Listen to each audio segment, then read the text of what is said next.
I'm Kitty. And I'm Max. And this is Dingo Duo!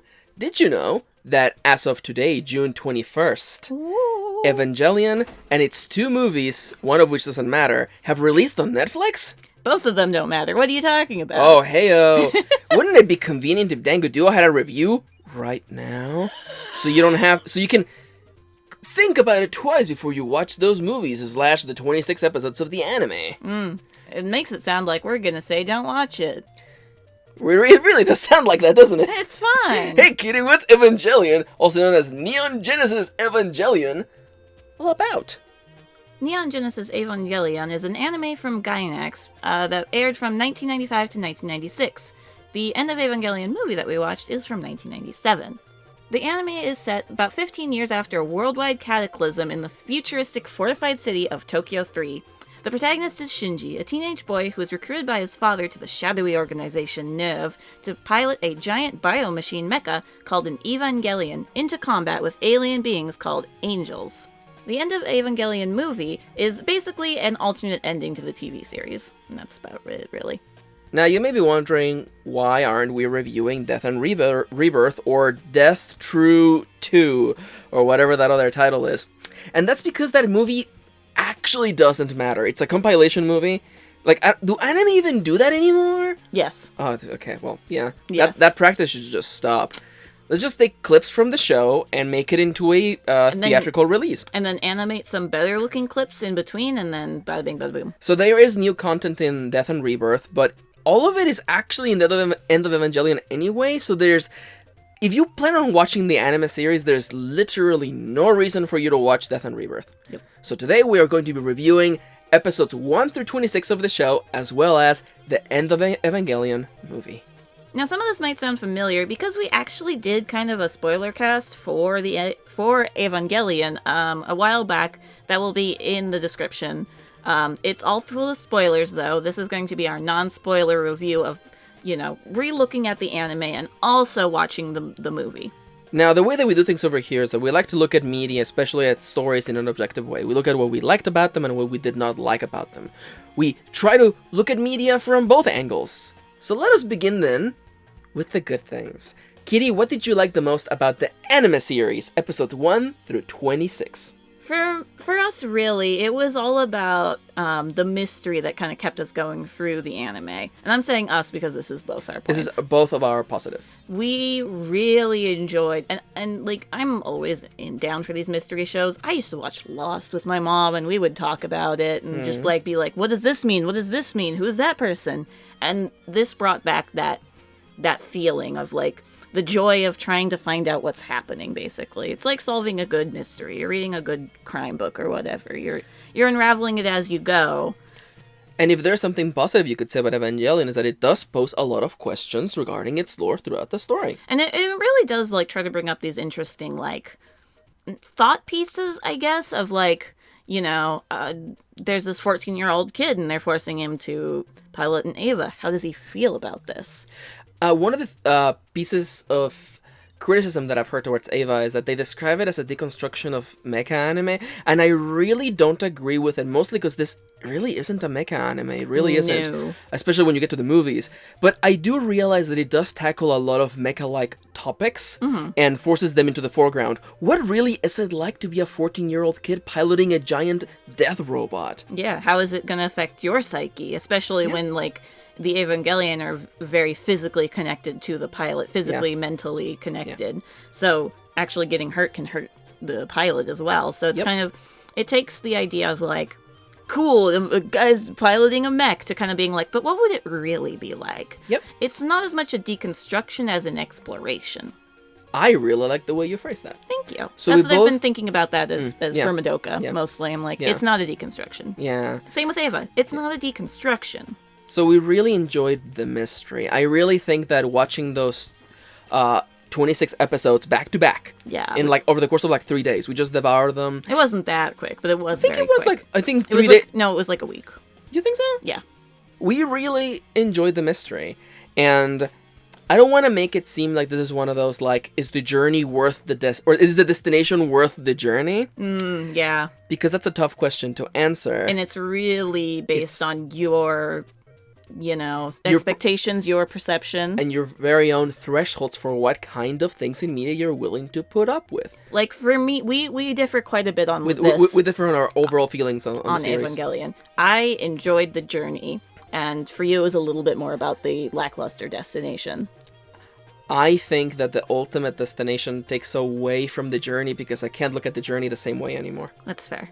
No, see, this is a thing that we can talk about. And I think part of the reason why Evangelion has been so successful is because it is incredibly divisive. Yes. I want to say a really mean-spirited thing, but that's fine. On the subject of mean-spirited things, what are the things we dislike the most about these 26 episodes? We have the exact same one It's again. the same one! Overall, all these questions that we had, all of these, theories we were posing, didn't really matter. And it's a shame. Should I say the thing? Should I just reveal the truth? Should I let them in behind the curtain? Yes. The thing that made me look at Evangelion in a different way was learning that Hideaki Anno, the lead writer and creator of the series, was just writing the show week to week with no plan whatsoever. Mm-hmm. And when you realize that, everything falls apart. Listen, we write stories for a living, and once I realized that there was no plan, and when you ultimately arrive at the end of the series, you realize, oh, this is... I like the way that we described the last time we talked about this. Mm-hmm. Evangelion is a really, really solid first draft. Yeah. That needs a fuck ton of editing. That needs an editor. An editor? And if Hideaki hadn't been actually just writing the show week to week, it would have actually... I think it would have been way more effective. Mm-hmm. And I do realize, and this is like an incredible positive for me in a way, but you can see that Hideaki Anno was incredibly depressed during this time. Oh, yeah, and absolutely. Probably couldn't even plan week to week. But also, he has since come out and said, the ending was exactly what I wanted it to be, even though they clearly ran out of budget because someone that's the was other thing. They ran out of money making this anime. Because we have to make this very clear right now. They run out of money in this anime. What's the word that I'm looking for? They were skimming off the top, basically, of at Gainax. Yeah. They were...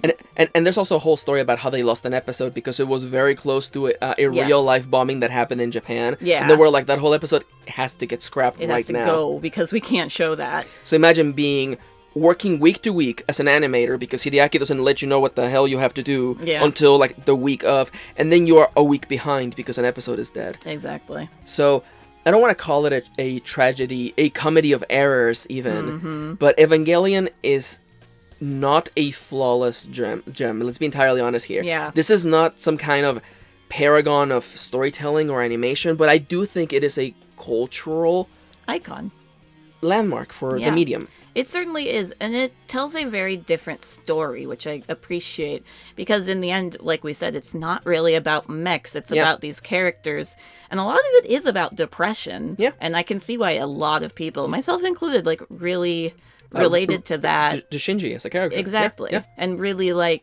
found something meaningful in these episodes, even though... True. In the end, it was all written week to week, and, nothing was actually really planned, but you can still kind of see...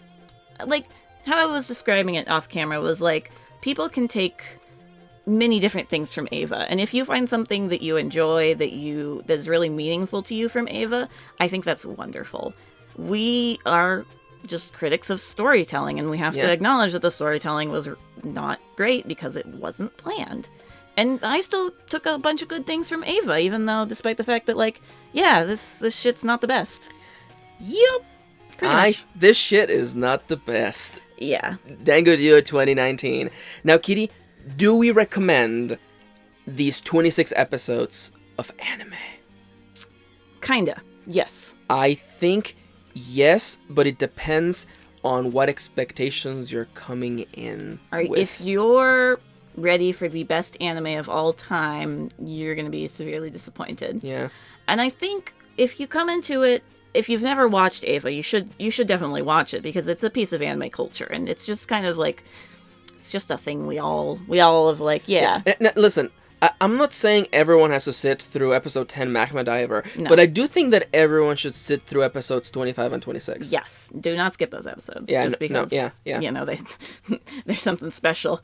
They are something special. Magma Diver, you can just skip though. Just skip episode 10. It's not good at all. Yeah, they'll talk That's about it in the only one I summary fell asleep episode. through. I fell asleep through that episode, and then I'm like, oh god, It was bad anyway. it's really bad. But I think if you haven't seen Ava, it's worth a watch Yeah. for these 26 episodes. And if we had to describe it in a sentence, it is a flawed piece of anime culture. Which may be the title of this video. Who knows? It might be. Who It knows? might be. We'll figure that out. And now, let's change gears over to the end of Evangelion. We have been so reserved in our language and expression up until this point. Yeah, don't worry, it's all gonna come crashing out. Especially, in case you're wondering, yo guys, I want to know your real thoughts, your absolute spoilerific thoughts. We have a spoiler zone on the end of Evangelion movie coming up. on Sunday. Yes. And if you want the spoiler zone on the anime, that came up a long time ago. Yeah. Now, Kitty, we know what the end of Evangelion is. It's an alternate ending to the television series. Yeah. So tell me, what did you like the most about this full-feature Theta experience? We struggled with this. Oh yeah. But Oh yeah. the only moment in the movie that I got genuinely excited and happy and glad that I watched this movie was when Asuka finally kind of like overcomes a lot of the trauma that she'd been going through in the series of like and stuff like that, and a lot of like traumatic feelings that a 14-year-old goes through. She kind of comes out of it and realizes, you know, hey, my mom has been with me all along, you know, just couldn't see it. And take of that what you will. But she gets this amazing battle sequence where she is just like fucking killing it. She is, you know, taking charge of her own character arc and just going for it, becoming the hero that she's always wanted to be. And I loved that. And I wish things didn't happen immediately after that. Hey baby, Yeah. I'm gonna have to bleep some of that. You mean I'm gonna have to bleep some of that? Okay, don't say it like that. It's just, you know, I really liked your point. It's just a couple. You just said one thing that's a little bit of a spoiler for anybody who hasn't seen this show. Whoop. Now, this is gonna be a quick segment. Ask me what I like the most about this movie. What did you like the most? Nothing. Yeah. I did not like a single thing in this movie. Yeah, I mean, like This movie is such a. We'll talk more about it. I in a said, second. I struggled finding the one thing I liked. I could reach, but me reaching for something to compliment, I think, is a disservice to the ultimate pitfalls of this movie. I liked the song that was for the credits in the middle of the movie.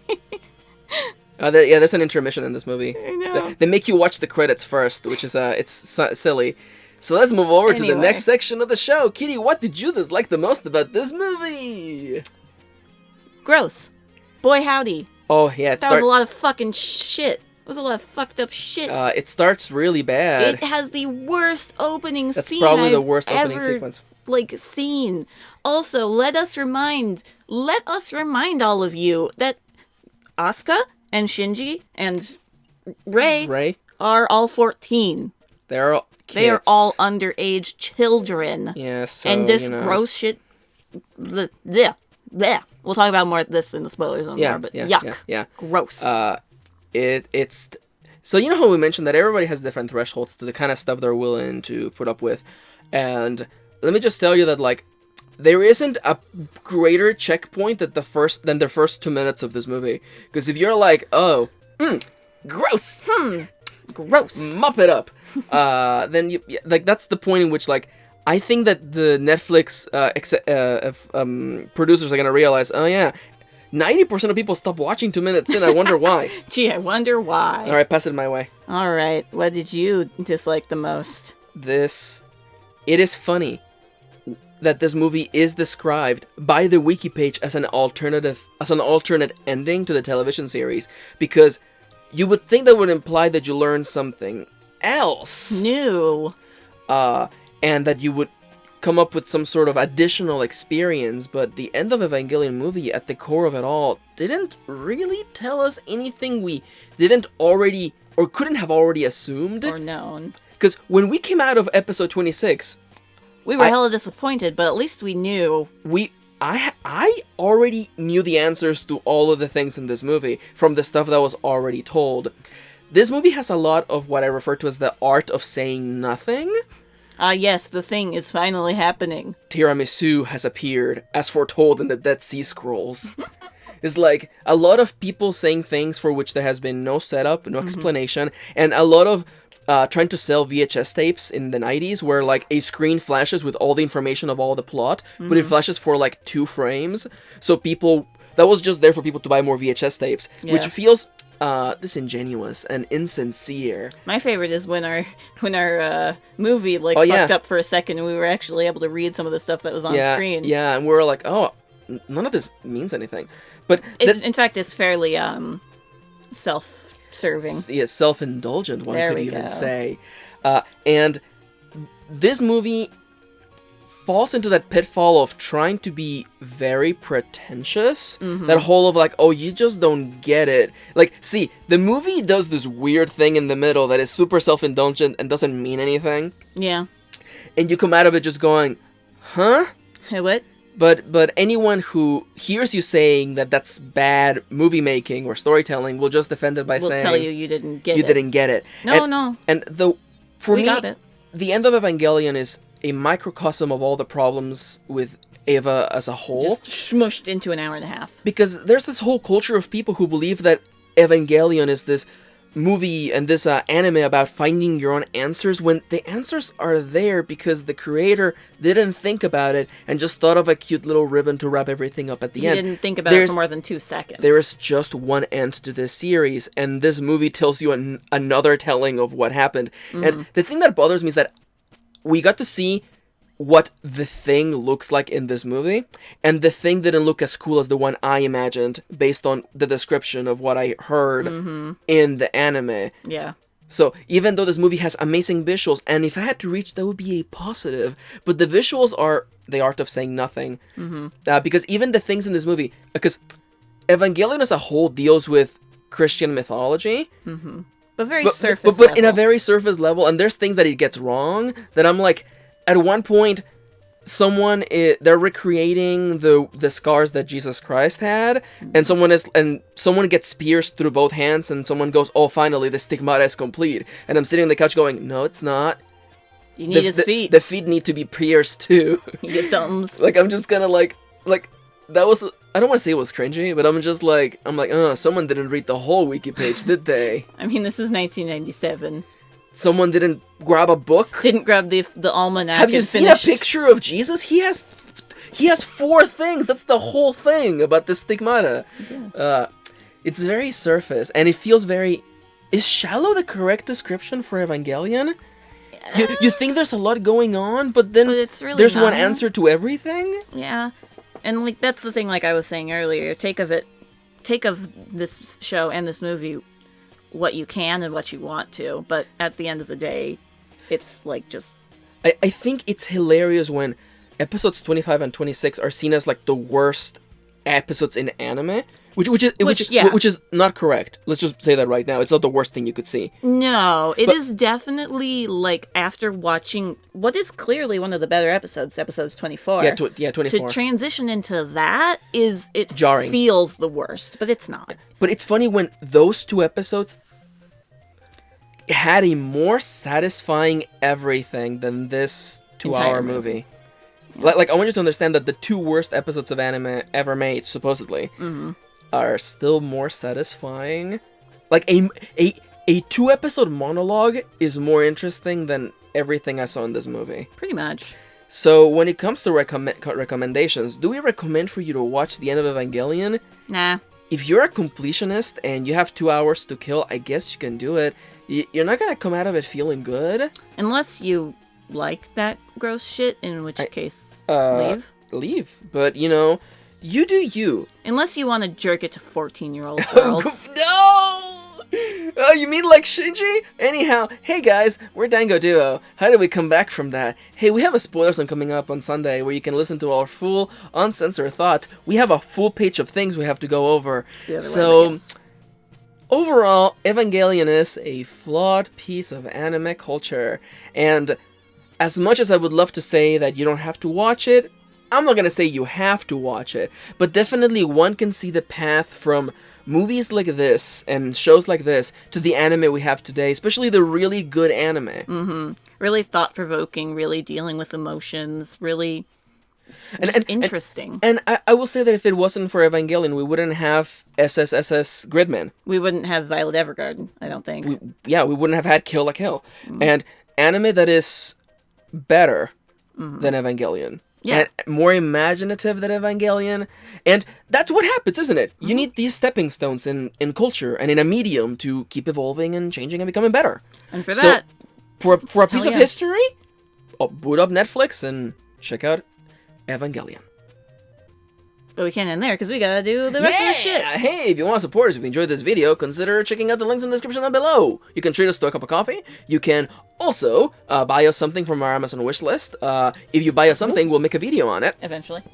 We are dropping our things because we're too excited to get out of this video. Also, if you want to support us long term, consider supporting to our Patreon. $1 a month gets you videos early and a shout out like the following people: Alexa Hoshi. Amelia, Angela. Aerosos, Leah.